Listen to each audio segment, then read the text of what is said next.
Selamun Aleyküm. Euzubillahimineşşeytanirracim. Bismillahirrahmanirrahim. Salatu ve selamu ala Resulina Muhammedin seyyidil evvelin ve ahirin. Medede ya Resulü, medede ya Sadat, medede ya Resulü, destur. Ve neşallah fazla saçırhum minel mekân ve medede. Tarikatuna sahaba vel hayru fil cemiyye. Allah Azze ve Celle insanın yaratışında her türlü şeyler yaratmak içinde. Allah Almighty has created all kinds of things within the nature of the human being, including both good and evil. İyiliği, kötülüğü, Allah Azze ve Celle'den yaratmış. Ondan sonra insanlara peygamberler göndermiş ki iyi kötüyü ayırsınlar. Allah Almighty has created all kinds of things, including both good and evil. And He Almighty Allah sent prophets to mankind so people could learn to distinguish between the two. İyi yapsınlar, salih ameller yapsınlar diye. The prophets, peace be upon them all, were sent to guide people to do good. Kötü amellerden uzak dursunlar diye. Allah Almighty sent the prophets to guide people to perform righteous deeds and to avoid evil. Peygamberler göndermiş ama insanoğlu o nefsine daha hoş gelen kötülüktür. However, human nature often finds evil more appealing to the ego. Salih amel zor gelir kendisine. Performing righteous deeds feels difficult to the ego. Yaramayan işler onlar hoşuna gider. Harmful actions or useless actions are what actually appeal to the ego. Onları yapmaya uğraşır. The ego then engages in these actions which are harmful, which are useless, and the ego then actively pursue those actions. Çok daha kolay gelir kendisine. Ama Doing bad things just comes much easier to the ego. ondan sonra onların da hesabı var. But ultimately, there is a reckoning for those actions. Verilecek dünyada da hesabı var, ahirette de hesap var. You will be held accountable both in this world as well as in the hereafter.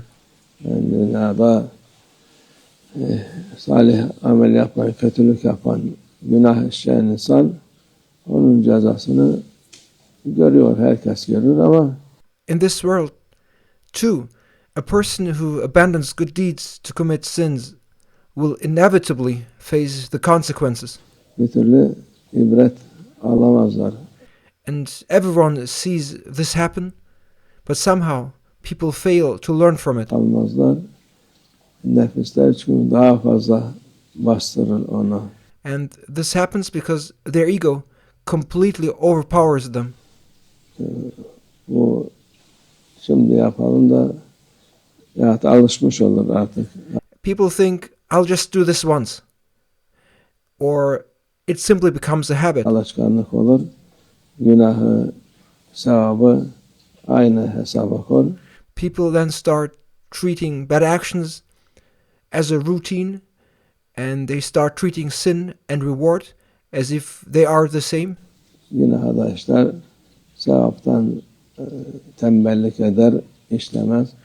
And so you see people commit sins, and out of their sheer laziness, they neglect doing good deeds.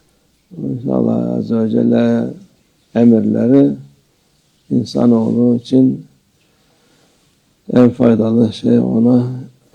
This is why the commands of Allah Almighty are the ultimate guidance for mankind. Odur. Hem dünyada fayda olur, hem ahirette fayda olur. They bring benefit both in this world and in the hereafter.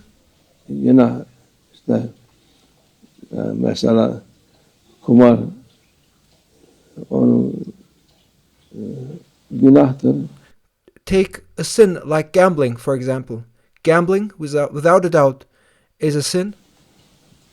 Yapan için dünyada ahiretten önce o cezasını bulur. And the person who gambles faces their punishment in this world long before the hereafter. Yani kumarcı hayatta zengin bir kumarcı bulunmaz. You will never see a truly wealthy gambler. Malı, mülkü, serveti gider. Their property, belongings, and wealth will always eventually disappear. Bir de üstüne üstlük ahiretteki o cezası var. And on top of all that, there is the punishment awaiting them in the hereafter. Günah işledi diye büyük günahlardandır. O da kumar. And this is because gambling is not just a regular sin. It is considered one of the major sins. Şey değil, normal günah değil, Gambling is not just a regular sin. It is one of the major sins. büyük günahlardan sayılır. Onun için dikkat etmek lazım. Therefore, we must be very careful. Günah ne varsa elimizden geldiği kadar ondan uzak duralım inşallah. We should try our absolute best to stay away from all types of sins, inshallah. Hayır, salih amel yapmazsan en azından günahtan uzak. Even if you struggle to do good deeds, at the very least, you must stay away from sin. Dur. Allah yardım etsin. May Allah Almighty help us. Nefsimize galebe çekelim inşallah. May we overcome the desires of our egos, inshallah. Allah'ım hepinize mübarek etsin. May Allah Almighty bless our day on this Holy Friday. ومن الله التوفيق. الفاتحة.